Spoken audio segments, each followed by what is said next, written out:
Hello everyone, so today we are going to discuss the set 4 of TCS and QT problems. So without further ado, let's begin. Supermarket maintains a pricing format for all its products.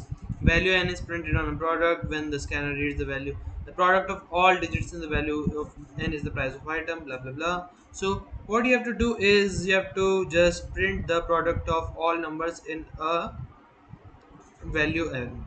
So yeah, pretty straightforward question. I've already taken an input, so let's just move towards the solution.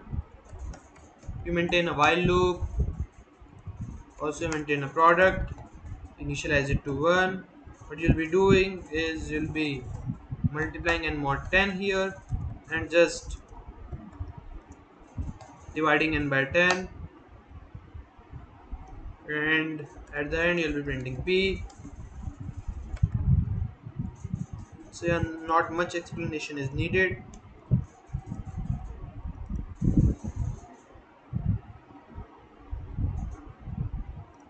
It didn't work. I deleted the test case, I guess. Yeah, it works. Pretty simple problem.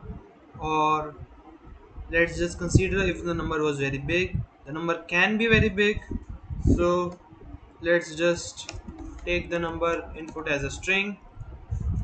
If the number exceeds our input range, what we can do after that as well, answer is very simple. I is starting from 0, I less than s dot size, as the order doesn't matter because we are taking product anyways. We'll be doing this p into equals s of I minus 0. So yeah, it works here as well. That's so yeah, you can understand it. It's a very simple problem. So basically what you're doing is just extracting every digit and multiplying them, basically doing what they're saying. So yeah, pretty easy question. Let's move forward to the next problem. Let me clear it. So a furnishing companies manufacture a new collection of curtains. The curtains are of two colors, aqua and black. The curtain's color is represented as a string consisting of A's and B's of length n. Then they are packed into L number of curtains in each box. This is a very important line. The box with the maximum number of aqua label curtains is labeled. The task here is to find the number of aqua color curtains in the labeled box. So basically, let me take this example only. Not here. Select something here. Take this example. So yeah, basically we are given this and 3 B B B A B A B A. So basically we have to divide this into 3 segments each, like something like this we have to do. In here we have to select 3 consecutive items and count the number of aquas in it. Aquas mean A's, and print the number of maximum number of A's that can be present in any block with 3 consecutive items. So yeah, pretty self explanatory problem. You have to do whatever it says. So without further ado, let's just take an input. Let's first extract the size, s dot size. Let's see if they're given the size as well. No, they are not giving the size as well. So let's extract the size starting from 0 till n. And here is the most important part. Instead of like normal I plus plus, you have to do I plus equals L. So basically what we're doing is these items are starting from 0 1 2. Next we'll be shifting directly towards 3 4 5. After 3 we'll be shifting towards 4. So we are just adding 0, adding 3, then we are getting 3. For 3 we are adding 3, then we are getting 6, and for 6 we are just then we are getting 9, and for 9 we are not doing anything. If we do 9 plus 3 equals 12, that will already exceed I in this particular case scenario. So yeah, pretty good question. So we also need to consider what happens when we reach the end of the array. like when there are fewer than 3 items, in that case you'll have to take the minimum of n comma the next possible item. So yeah, let me write the code. It will help us better understand what we are doing.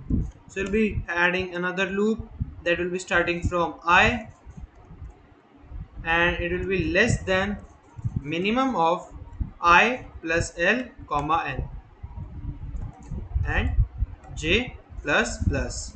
So what does this line do? Let me explain it through this. Uh, for this, our starting element is 0 and the end element is 2. So basically we are iterating from 1 to, and we are not considering the 3. So what is I plus L? I plus L is 0 plus 3. So as I have put a less than here, our loop will either go till 3 or the minimum or the size of the element. The size of the array is 10, so minimum of 3 comma 10. So minimum 3 comma 10 is 3 only, so our loop will be working only in this space. Same will happen for this and this. Now let's talk about what happens. Let's just consider another element b here. So basically we are at 9, our ending element is 10, and the size of the array is 11. So what is the minimum of 9 plus 3? That's 12, or 11 the size of the array, that's 11. So basically we'll be considering two items only, because we have not accomplished the I plus L limit, but we have accomplished the limit n here. So that's why I'm writing this. So this is a pretty standard format of handling edge cases. It makes our work a little bit easier rather than having a lot of if else's. So yeah, if else's are not good, and you'll understand why. You understand why, because you'll have to write multiple scenarios here. So ans is maximum of, so no, let's just take the count. Count is 0, count is 1. Only if uh, our s of I is a, you'll be adding 1, else you'll be adding 0, ternary operator. And here we'll be taking ans equals max of ans comma count, and then we'll be printing our ans. That is the maximum number of aquas that we can get. So yeah, let's just run this particular scenario here. 3. Okay, so there's a small error here. It's giving 3. Output is 3. Let's just consider another test case. Yeah, this one. Its answer is 2. We're considering 5 sets.